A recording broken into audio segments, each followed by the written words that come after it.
algumas coisas que aconteciam no Antigo Testamento e que já não acontecem mais no Novo Testamento. Eram formas como o povo de Deus servia ao Senhor no Antigo Testamento, e agora no Novo Testamento algumas coisas mudaram por inúmeras razões. Eu gostaria de mencionar algumas delas, porque elas são importantes para nós entendermos como vamos começar a segunda-feira amanhã, de maneira que tenhamos a convicção e a consciência de que estamos fazendo aquilo que agrada ao Senhor. Porque Deus, Ele tem a sua própria forma de culto. Ou seja, quando Deus Ele se manifestou ao povo judeu, ao povo de Israel, Ele deu algumas normas, algumas regras a Moisés para que o povo pudesse cultuar a Ele, para que o povo pudesse se aproximar de Deus. Ao contrário do que muitas pessoas pensam hoje, a aproximação nossa de Deus, quando nós nos aproximamos de Deus, existem algumas coisas que são importantes nós sabermos para que a gente possa agradar ao Senhor quando vamos a Ele, quando nos aproximamos dEle. Então existem algumas coisas que são importantes, que nos ajudam a atrair a presença de Deus para nós, a nos envolver de uma forma mais legítima e melhor na presença do Senhor. E isso vai nos ajudando a ter uma comunhão melhor com o Senhor. E a falta desse conhecimento, às vezes, nos faz prestar a Deus um culto que muitas vezes não lhe é muito agradável e que não vai surgir tanto efeito, não vai fazer com que nós possamos ter uma revelação melhor de Deus, uma aproximação melhor de Deus e mesmo uma manifestação de Deus melhor para a nossa vida e sobre a nossa vida. Então eu gostaria que nós pensássemos um pouquinho sobre esse texto, que ele nos traz uma explicação muito importante sobre algumas coisas que foram mudando a partir de que o Messias, o nosso Cristo, veio, morreu na cruz, ressuscitou, a igreja surgiu e muitas coisas se tornaram diferentes. E existem para todas essas modificações que aconteceram, existem explicações, né? E a mesma forma que existem essas explicações, existe a maneira ou a forma ideal como nós podemos cultuar ao Senhor nos dias de hoje. Como a igreja do Novo Testamento, como a igreja do século XXI, deve cultuar ao Senhor, deve criar diante de Deus um ambiente para adorar ao Senhor. E isso é muito importante, porque algumas regras no Antigo Testamento, elas não servem, ou seja, elas não são mais obedecidas ou cumpridas ou realizadas por N razões. Eu gostaria de explicar pelo menos duas delas esta noite, para que você entendesse que o Antigo Testamento não está ultrapassado. O Antigo Testamento não foi deixado para lá. O Antigo Testamento não é algo que deve ser cair no esquecimento, porque são muitas leis e muitas regras que não se pode cumprir. Essa não é a verdade, não é assim. Por quê? Porque o Antigo Testamento é cheio de princípios. Algumas coisas que foram escritas foram exclusivas para o povo de Israel. A nação de Israel, ela detém o cumprimento dessas normas e dessas regras, porque se aplica a eles. Mas a lei de Deus, no geral, ela não se aplica somente a uma nação ou somente ao povo de Israel. Ela se aplica a todas as nações. Todas as nações são convidadas a vir à presença de Deus e adorar a Deus. Então as coisas não mudaram como muitas pessoas pensam. Muitas pessoas acham que o Antigo Testamento é algo que foi ultrapassado, que Jesus veio para abolir a lei, e agora a gente vive sem lei. Como disse Paulo, Deus me livre de viver sem lei. Aqui ninguém é fora da lei. Diga graças a Deus por isso. Graças a Deus. Muito poucos disseram graças a Deus, mas eu acho que você deveria dizer graças a Deus, porque nós não somos fora da lei. Quantos dizem graças a Deus, mais ou menos? Bom, nós somos um bando de fora da lei, né? Tipo o faroeste, onde tem um monte de xerife atrás da gente. Você vê que tem pessoas que se sentem assim, né? Se sentem perseguidos, se sentem, né? Às vezes tem que se esconder de um lado para o outro, né? Mas nós não vivemos fora da lei, graças a Deus por isso. Nós vivemos de acordo com a lei de Deus. Aliás, se nós não vivemos de acordo com a lei de Deus, nós vamos perecer, porque é a lei de Deus, é a palavra de Deus que vai governar a nossa vida, que vai direcionar a nossa vida. Sem essas normas, sem a orientação de Deus, nossa vida ela vai ter problemas. Nós vamos ter problemas sérios. E muitas pessoas têm problemas por isso. Porque não tem regras, porque não tem leis, porque não respeitam essas regras. Princípios que são fundamentais, importantíssimos, são deixados de lado. Muitos por desconhecimento e outros mesmo por rebeldia, por não querer seguir princípios, regras e normas. E o Novo Testamento nos traz uma explicação interessantíssima que, para nós, de uma certa forma, facilitou muito a nossa adoração, nossa comunhão com Deus. E nós devemos ser gratos a Deus por isso. As pessoas no passado tinham um pouco mais de dificuldade que nós temos de adorar ao Senhor. Por exemplo, o fato de nós estarmos aqui nesse ambiente, nesse pátio, no Antigo Testamento não poderia fazer. Enquanto o templo em Jerusalém existisse, era o único lugar de adoração. Não podia se adorar a Deus em outro lugar. E isso era, de certa forma, uma desvantagem, porque isso dava exclusividade à nação de Israel para que ela adorasse o Senhor. E dificultava outras pessoas e outros povos que quisessem adorar ao Senhor. Então, o templo em Jerusalém era o centro da adoração, era o lugar de adoração. Ok, o templo foi destruído por 3 vezes. Houve a primeira destruição, depois houve a segunda destruição. Depois da primeira, que o templo foi destruído, o templo mesmo construído por Salomão, ele foi destruído em uma das guerras de Israel. Depois veio Esdras, veio Neemias e reconstruíram tanto os muros de Jerusalém como o templo. Aí veio então o segundo templo, que durou até o tempo de Cristo. Até quando Jesus veio, ainda existia o segundo templo. E existem muitos momentos do Evangelho que contam fatos que aconteceram dentro desse segundo templo que estava erigido. No ano 70 da nossa era, o general Tito invade Jerusalém, destrói o segundo templo e até hoje o templo não foi erguido no lugar onde era o templo antigamente. Está erguida hoje a mesquita de Omar, lá em Jerusalém. Então não existe o templo. Então algumas coisas que se relacionam com a adoração e com o serviço a Deus, que se prestavam unicamente no templo, agora sem o templo ficou completamente diferente a forma de adorar a Deus. Algumas coisas tiveram que mudar, algumas coisas tiveram que entrar por outros caminhos para que a gente pudesse adorar a Deus e glorificar a Deus. E esse texto, capítulo 5 de Hebreus, nos mostra algumas coisas com as quais eu quero meditar com vocês esta noite, que com certeza nos ajudará na nossa vida de comunhão com Deus e de adoração. E uma das coisas que isso faz é atrair a presença de Deus para um lugar. E esse é o que eu quero falar nesta noite. É a forma como nós atraímos a presença de Deus para um lugar. Para que Deus se manifeste, para que Deus fale, para que Deus se revele, para que Deus tenha comunhão conosco. É preciso, é necessário que haja um local, um lugar onde Deus se manifesta. Isso sempre foi assim, desde o Antigo Testamento. Sempre, os patriarcas, por exemplo, lá no começo, no Gênesis, a Bíblia diz que eles construíam altares de pedra. Eles construíam pedra sobre pedra, faziam aquele altar. E ali eles serviam ao Senhor. Eles faziam aquele lugar um lugar de adoração. Deus se manifestava ali. Veja bem, eu quero que você entenda isso claramente, por favor, esta noite. Que Deus quer se comunicar conosco. E como Deus vive na eternidade, Ele é Espírito, Ele abre portas, essas portas de comunicação com Ele.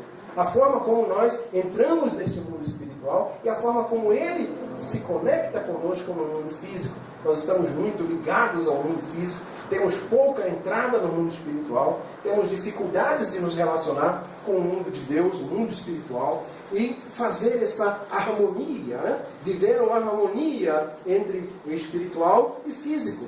Então nós vivemos muito pelo físico, pelo que os nossos olhos materiais veem, pelo que os nossos sentidos nos dizem, a percepção que nós temos do mundo através do físico, através dos sentidos, é muito forte, elas nos atraem para as coisas aqui, mas nem por isso Deus deixa de ser uma realidade. Deus é uma realidade absoluta. Deus é uma realidade que está sempre presente. Nós não percebemos, muita gente não percebe, mas isso não quer dizer que Ele não está aí, isso não quer dizer que Ele não está presente, isso não quer dizer que Ele não está perto. Pelo contrário, a Bíblia diz que nós devemos invocar ao Senhor enquanto está perto. A Bíblia diz que por Ele nós existimos e nos movemos. Aliás, se Deus não estivesse no meio, e sustentando a criação que ele fez não existia. Nada existiria se Deus não estivesse presente. Deus é mais presente do que você pode imaginar. Amém? Ele está sempre perto. Aliás, Ele está aqui esta noite, se você quer saber. Amém? Ele está presente. Então, mas por que muitas vezes eu não percebo? Por que muitas vezes eu não consigo estar tão próximo? Então, essa presença se tornar para mim algo tão palpável, algo tão perto de mim, algo que pode realmente me fazer convicto de que Ele realmente está presente. Porque muitas vezes nós temos dificuldades de entender algumas formas como Ele se manifesta e a forma como nós podemos atrair a presença dEle para a nossa vida e para algum lugar. Mas antes de eu ler o texto, eu gostaria de esclarecer isso. Que, assim como os patriarcas tinham um altar, quando Deus escolheu a nação de Israel, tirou eles do Egito, Deus estabeleceu um local chamado tabernáculo. O tabernáculo era uma tenda móvel. Ela se desmontava. Ela tinha várias peças que cada sacerdote que servia no santuário, eles desmontavam periodicamente quando a nação parava em algum lugar do deserto, em sua caminhada do Egito para Canaã. Eles desmontavam aquelas peças. Existiam pessoas selecionadas por Deus para guardar aquelas peças, para levantar aquelas peças, levá-las consigo, e quando eles tinham que parar e acampar em algum lugar, então aquelas pessoas selecionadas por Deus montavam novamente cada peça do tabernáculo, e aquela tenda se erguia no meio do povo de Deus. As tendas das famílias, das tribos de Israel, eram montadas ao redor desse lugar. Era uma tenda simples, pequena, que era chamada de tabernáculo. E esse lugar, onde ele era montado, era um local como se uma porta se abrisse entre os céus e a terra. Era um local de comunicação. A Bíblia diz que ali se manifestava o Shekinah, que nós chamamos, nós transliteramos para a palavra Shekinah, que é uma manifestação de Deus. Ali ele se manifestava, e só ali Deus se manifestava, só ali Deus se comunicava, era a forma onde Deus se manifestava. Então haviam muitas regras e existiam muitas formas em que aquele santuário ele era erguido. Existiam cortinas, existiam peças de prata, de ouro, existia um altar de bronze na entrada, existia uma pia onde os sacerdotes lavavam as suas mãos e faziam cerimônias de purificação. Havia um lugar chamado Lugar Santo, onde estava a menorá, que era a lâmpada de 7 pontas, onde era acesa para ficar depois da primeira cortina. Existia uma mesa onde existiam os pães da preposição, que eram pães sem fermento, que somente os sacerdotes que saíam ali dentro podiam comer. Eles eram trocados periodicamente nos dias de sábado, para que os sacerdotes pudessem comer daquele pão. Existia ali um altar chamado altar de incenso, onde haviam incensos aromáticos que os sacerdotes ofereciam naquele lugar. Depois da segunda cortina, existia o terceiro compartimento, que era o lugar santíssimo, onde estava a Arca da Aliança, uma arca muito bonita, feita de madeira de acácia, coberta de ouro. E esta arca tinha uma tampa que se chamava propiciatório, e nessa tampa havia a escultura de 2 querubins, que são seres espirituais alados, ou seja, que têm asas, e as suas asas, eles ficavam de frente um para o outro, e as suas asas tocavam um na asa do outro. E era nesse lugar chamado propiciatório, essa tampa completamente de ouro que tampava essa arca, era o local onde a Shekinah, ou a Shekinah de Deus, ela se manifestava. E nesse lugar, somente o sumo sacerdote entrava uma vez por ano. O sumo sacerdote, naquela época, era o irmão de Moisés, chamado Arão, escolhido por Deus para ser o sumo sacerdote. Então havia toda uma cerimônia para que entrasse. Essa cerimônia, que é chamada cerimônia da expiação. A expiação era feita uma vez por ano, por toda a nação. Se trazia um cordeiro, um macho, que não tinha defeito, não tinha manchas, e era oferecido em sacrifício em favor de toda a nação. E o sumo sacerdote pegava uma vasilha com o sangue daquele animal que tinha sido imolado e oferecido em sacrifício lá no altar de bronze, na entrada dessa tenda chamada tabernáculo, e entrava nesse lugar santíssimo. né? E dizem alguns historiadores, algumas tradições, que ele entrava com uma corda amarrada na cintura. E na bainha das suas vestes existiam campainhas que faziam barulho enquanto ele estava lá se movimentando e ministrando, e isso era o sinal de que ele estava vivo. Por que essa corda amarrada, dizem os historiadores?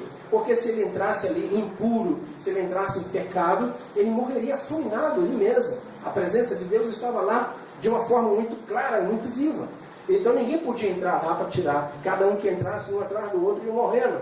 Então se ele caísse lá morto, sem vida, ele era puxado por essa corda. Dizem esses historiadores, alguns comentaristas falam isso. Ele era puxado pela corda para que o seu cadáver não ficasse lá dentro.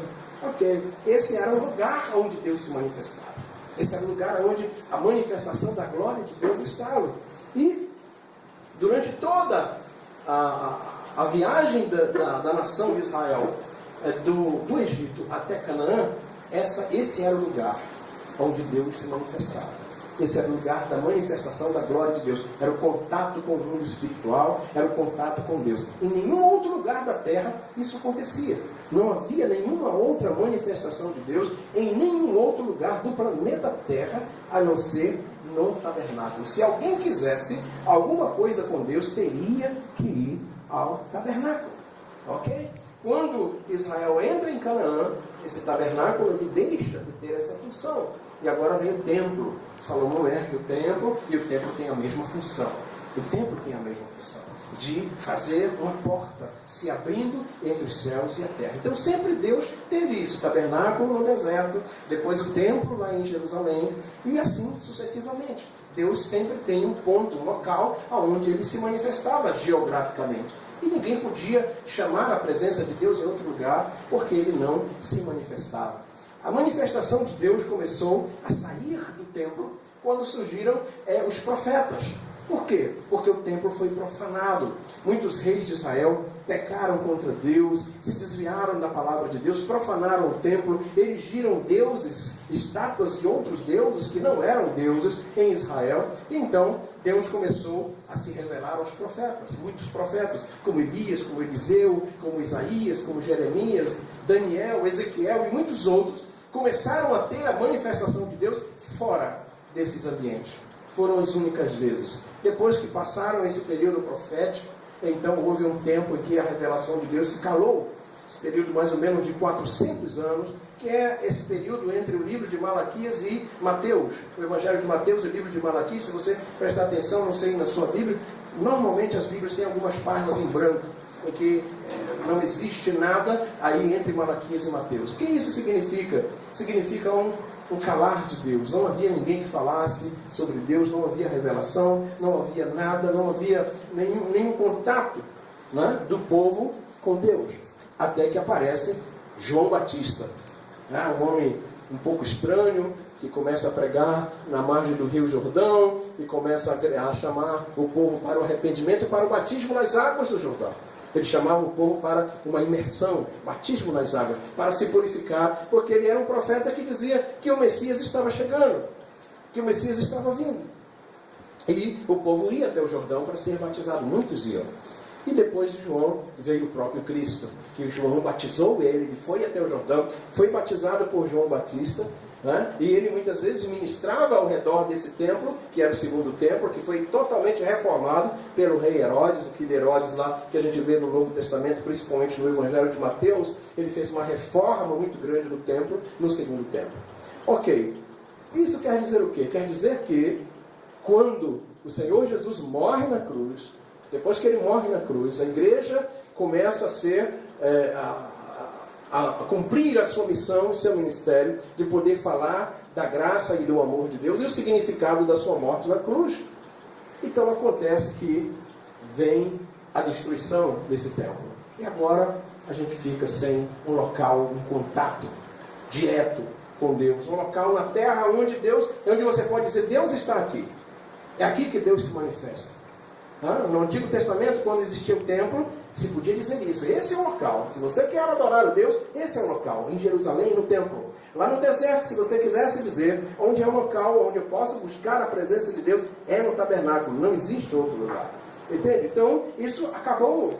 Por que acabou? Por causa do templo que foi destruído.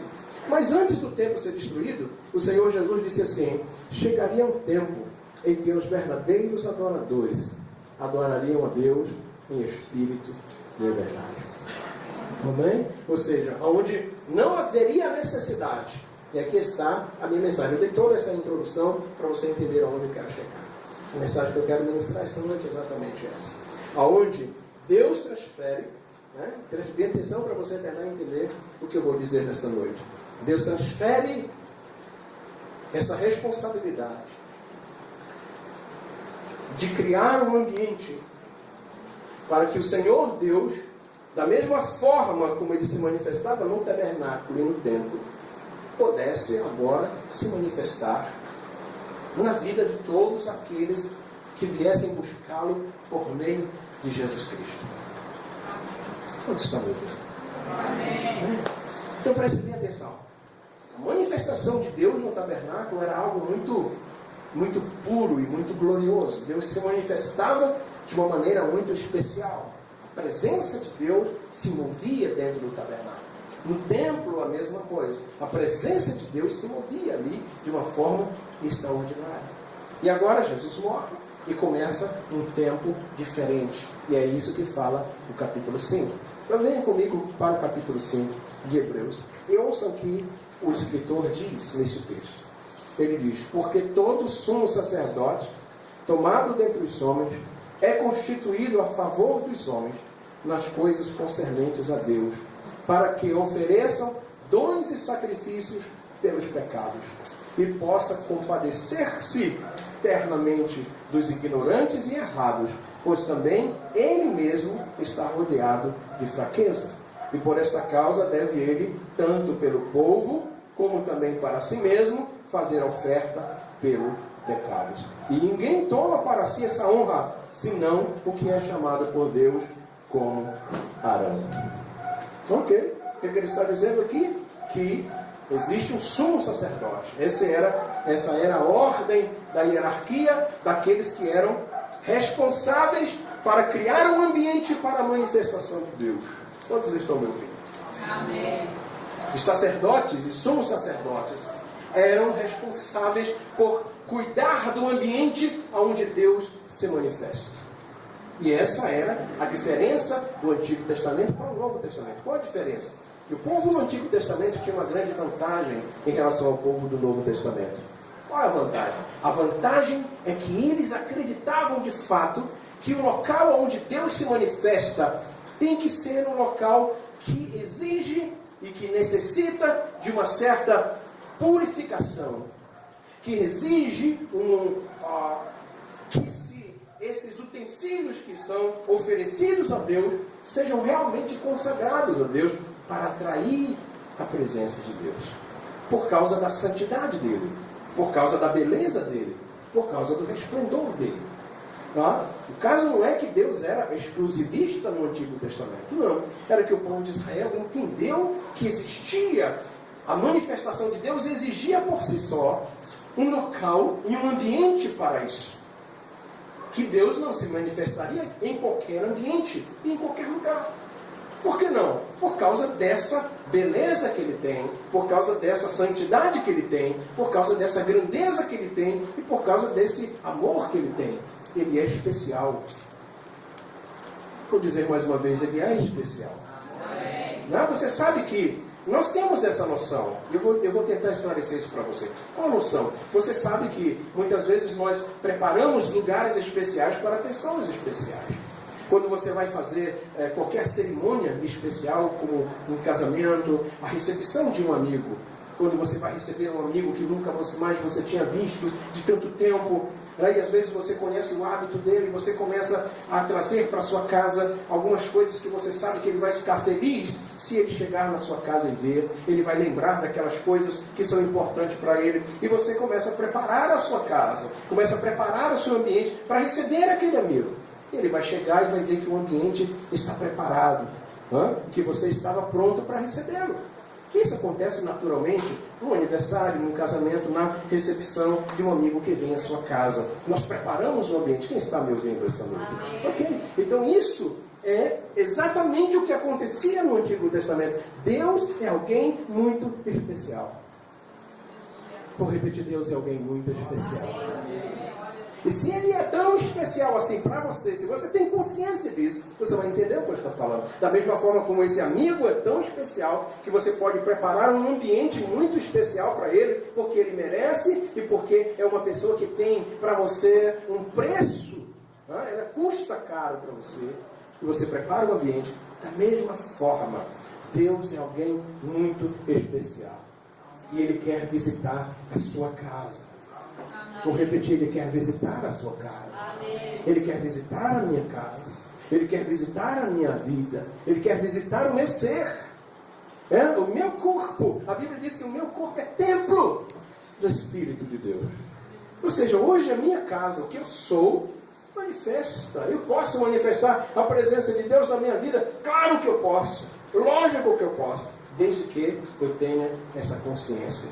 Qual é o problema muitas vezes? O problema muitas vezes é que as pessoas não têm consciência mais do que é certo, do que é errado, do que é santo, do que não é santo. A presença de Deus muitas vezes não é mais apreciada. A presença de Deus muitas vezes não é mais requerida. Às vezes a gente se prepara para tantas coisas. A gente faz às vezes cerimônias especiais para tantas coisas. Mas às vezes a gente não se prepara para receber a Shekinah de Deus, a manifestação de Deus. A gente no fundo quer que Deus esteja presente. A gente quer a bênção de Deus. A gente quer que Deus ande conosco. A gente quer que Deus nos livre dos nossos inimigos, dos nossos adversários. Que Deus nos dê vitória sobre todas as nossas dificuldades. Mas muitas vezes nós temos dificuldades em preparar o ambiente para que Deus se manifeste. Para que a glória dele esteja presente entre nós. Deus é especial. Vou repetir, Deus é especial. E Ele requer coisas especiais. Quantos estão me vendo? Amém? Então, um sumo sacerdote era alguém que se preparava para a manifestação de Deus. Esse sumo sacerdote aqui, ao qual ele está se referindo, que era Arão, ele tinha uma roupa especial, ele tinha um peitoral, no seu peito existiam 12 pedras.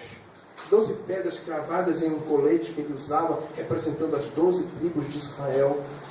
Toda a vestimenta dele era preparada para a manifestação de Deus. Ele não entrava de qualquer maneira na presença de Deus. Ele sabia que existia uma diferença entre o secular, o dia a dia, né, o que é corriqueiro, e a presença de Deus, que é especial. A manifestação de Deus, que é especial, para trazer a esse dia a dia, ao corriqueiro, as respostas que precisamos e que queremos. Eles estão me vendo? Amém? E esses sacerdotes eram assim. Só que hoje eles não existem mais. Não existem mais essas roupas especiais. Nós não temos mais acesso a elas. Nós não precisamos também fabricá-las mais. Elas tinham um significado especial naquele momento e naquele tempo. Hoje, para nós, principalmente aqui em Castanhal, num calor como esse, vai ser difícil usar uma roupa igual aquela. Até o paletó abençoado tem dificuldade de usar. Né? E se alguém pensa que para pregar no púlpito tem que ter paletó, eu estou em pecado já essa noite. Me perdoe pelo meu pecado do paletó. Ok? Entende? Então hoje nós não temos mais isso. Porém, existe o princípio que ficou.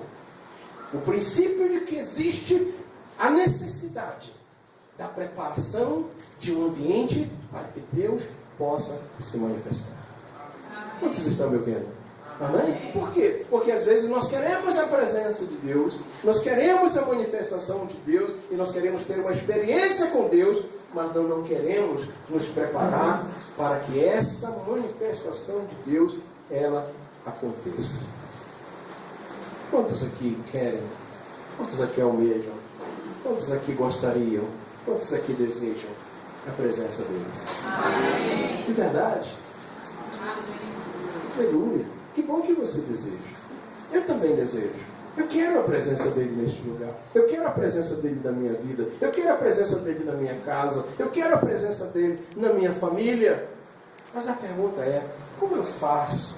Ou o que eu estou fazendo para que a presença dele se manifeste de uma forma poderosa e especial na minha vida?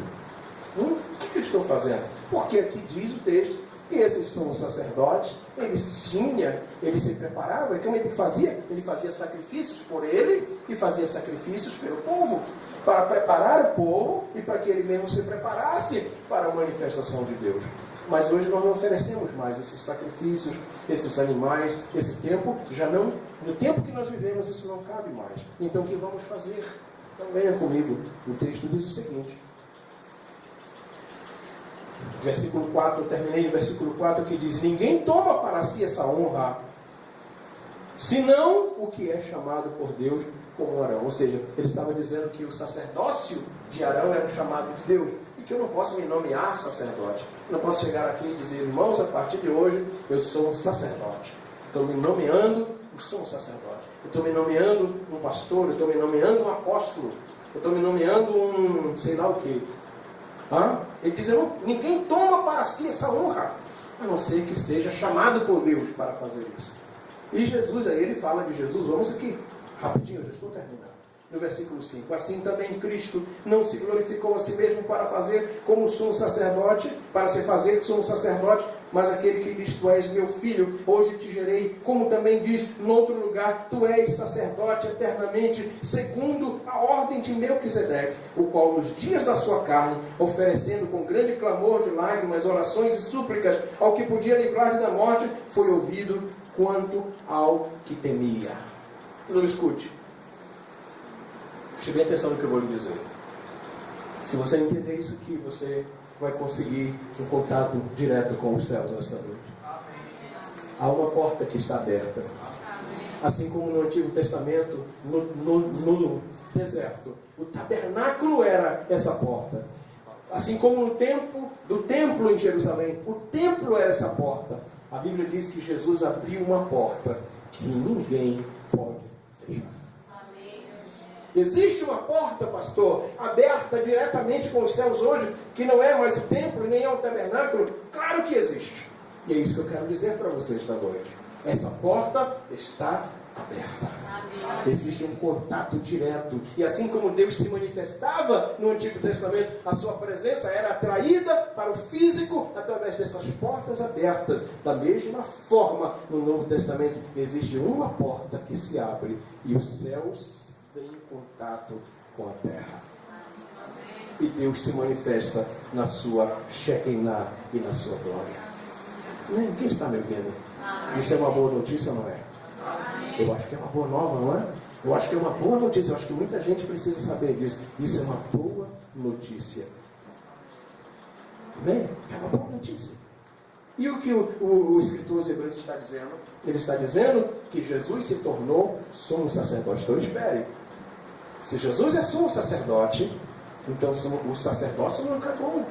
A cerimônia do Antigo Testamento não acabou. Ainda existe sumo sacerdote? Existe. Existe. Quantos existem? Só um. Ele se chama Jesus de Nazaré. Ele é o sumo sacerdote. Vou dizer mais uma vez para você nunca mais esquecer. Jesus é o sumo sacerdote. Então o sacerdócio não se acabou. Porque Jesus, quantos sabem que Jesus existe até hoje? Quantos sabem que ele vai existir para sempre? Então se ele existe para sempre e ele é sumo sacerdote, o sacerdócio não acabou.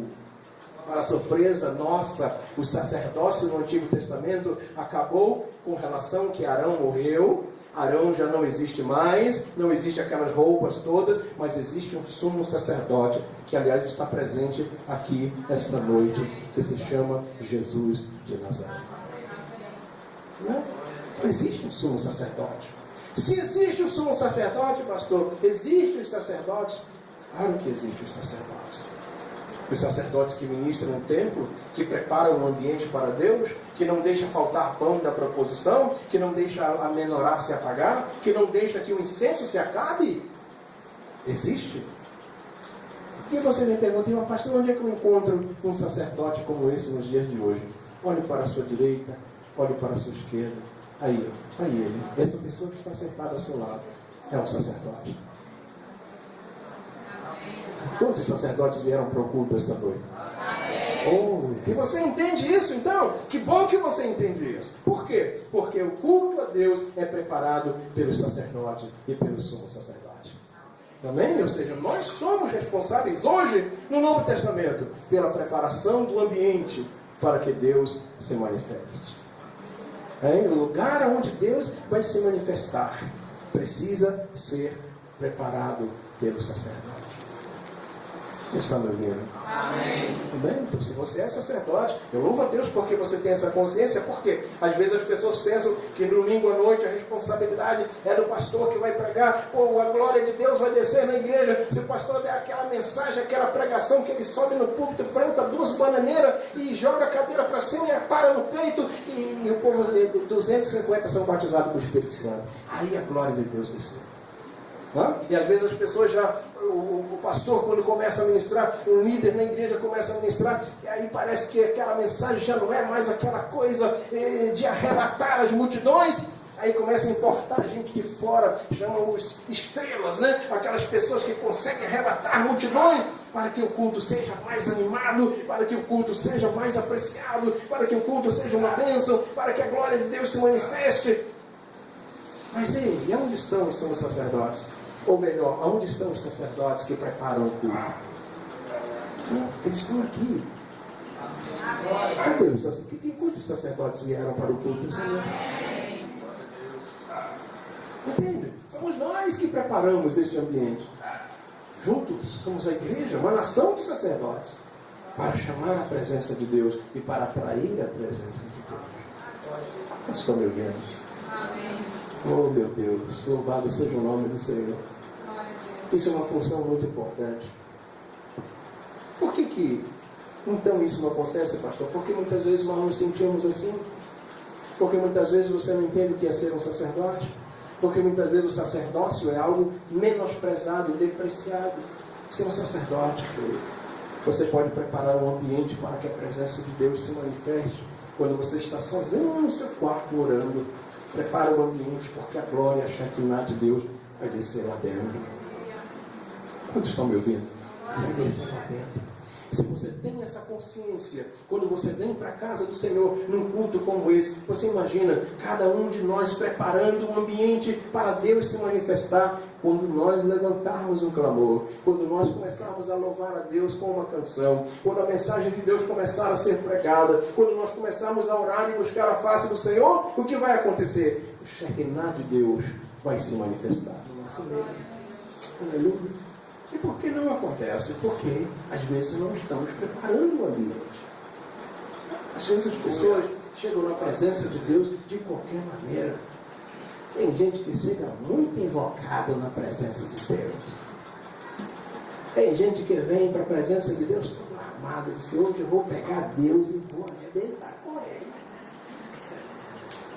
O camarada já vem: hoje o Senhor me escuta, ou então o Senhor me escuta. Entende? Que sacerdócio é esse, gente? Não? Que ideia é essa de preparar um ambiente de Deus onde a gente começa a fazer certas ameaças para Deus? Não? Como se Deus fosse possível ameaçar, de ser ameaçado. Ei, eu vou dizer uma coisa para vocês. Você acha que Deus está se tremendo todinho de medo porque você veio chateado essa noite, porque você não compreende algumas coisas? Você acha que Deus está lá no seu trono, ai, coitadinho de mim, hoje ele vai me bater? É assim que você acha que Deus se sente? Deus se sente muito triste porque Ele quer te dar algo especial. Ele quer curar você, Ele quer libertar, Ele quer abençoar, Ele quer manifestar a sua glória. Você pensa que Deus não quer manifestar a sua glória?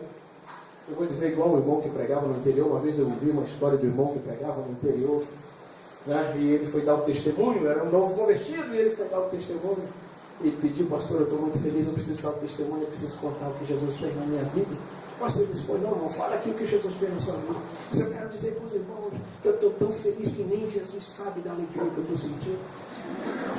Tão feliz que eu estou que nem Jesus sabe da alegria que eu estou sentindo. Mas Jesus é tão bom que Ele salvou a mim, salvou a minha casa e está doidinho para salvar você também. Então eu vou dizer aqui com uma palavra um pouco de Mateus: Jesus está doidinho para te abençoar essa noite. Amém. Entende? Deus está querendo se manifestar. Mas e por que então, pastor, ele não chega logo e não se manifesta? Exatamente porque Deus está esperando que o sacerdote prepare o local. O incenso para nós hoje representa a nossa oração. Quando nós oramos, a Bíblia diz que a oração dos santos são incenso na presença de Deus. Cada vez que você ora, você está oferecendo incenso diante do Senhor. A casa se enchia de fumaça quando o incenso era oferecido. E hoje nós oferecemos incenso através das nossas orações. Significa o quê? Ah, pastor, eu não estou orando muito, então não tem incenso. Quando não tem incenso, está incompleto o culto. Vou repetir, quando não tem incenso, o culto está incompleto. Tem que haver incenso. Todos temos que oferecer incenso. Todos nós temos que orar. E quando nós oramos, a glória de Deus vai se manifestar. Amém? Então o que Deus quer? Ele quer fazer, claro que Ele quer fazer. Deus esta noite está esperando algumas coisas aqui. E quando essas coisas começarem, quando corações começarem a se abrir, quando o entendimento for clareado e a gente se colocar na posição certa, você vai ver o grande amor de Deus manifestado por você. Você vai ver o cuidado que Deus vai ter com a sua vida. Você vai ver como Deus vai se mover através da sua vida. Mas enquanto nós, no século 21, banalizarmos a presença de Deus e acharmos, porque estamos no tempo da graça, nós temos que fazer culto a Deus de qualquer maneira, e que Deus se manifesta de qualquer maneira, basta eu fazer assim, basta eu estalar o dedo e Deus vai se manifestar. Não, Deus se manifesta onde tem culto a Ele. Vou repetir, Deus se manifesta onde tem culto a Ele. E onde tem culto a Deus é porque tem sacerdote para fazer esse culto. E onde tem sacerdote é porque o sacerdote sabe como se colocar diante de Deus para que a presença de Deus se manifeste. Para que o sumo sacerdote, pastor das nossas almas, que se chama Yeshua HaMashiach, Jesus o Cristo, ele se manifeste e a presença de Deus se manifesta no nosso meio. Que tal essa noite a gente encher esse pátio de fumaça? Que tal esta noite a gente encher esse pátio de oração? Que tal esta noite a gente perceber um pouco a Shekinah de Deus neste lugar? Que tal nesta noite Deus tocar a nossa vida e se manifestar assim como Ele se manifestava no Antigo Testamento? E quem depende disso, pastor? Depende de nós. Depende de cada um de nós nesta noite. Depende de mim. O que você faria se essa verdade tocasse a sua vida e você entendesse que isso depende de você? Eu faria alguma coisa para Deus se manifestar esta noite. Vou repetir, eu faria alguma coisa para Deus se manifestar esta noite. Quantos estão me vendo? Amém? Então escute, eu vou encerrar dizendo o seguinte. Havia um homem chamado Naamã, que era um general de um exército da Síria. E ele chegou na porta de um profeta de Deus em Israel, bateu na porta. E o profeta mandou o moço dele, um rapaz que era o seu discípulo, ir na porta atender. Quando ele chegou lá, perguntou, cadê aqui que mora o profeta de Deus? Ele disse, aqui mesmo. Ok, eu quero falar com ele, chame ele. Ele disse que não vai vir aqui não, senhor. Como ele não vai vir aqui? Você sabe com quem está falando, seu menino? Eu acho que eu sei. Quem é o senhor mesmo? Eu sou o general Naamã. Eu sou o general dos exércitos da Síria. E eu vim aqui para falar com o profeta de Deus. E eu quero que ele venha aqui agora. Ele está sinto muito, mas ele disse que ele não vai falar para o senhor. Não. Não? Então eu vou embora. Que ofensa é essa? Que desacato é esse? Não, mas espera aí. Ele mandou um recado para o senhor. Que recado? Ele disse que é para o senhor ir lá no Rio Jordão, mergulhar 7 vezes. E na 7ª vez o senhor vai ficar curado. Porque ele tinha uma lepra. Ele era leproso. E ele ouviu falar que em Israel existia um Deus que curava de lepra. E o profeta disse, manda ele se molhar no Jordão, dá 7 mergulhos, e ele vai ser curado. Sabe qual foi a resposta dele? Aonde que é para me mergulhar? No Jordão. Não, eu tenho lá no meu país, eu tenho rios muito mais bonitos do que o Jordão.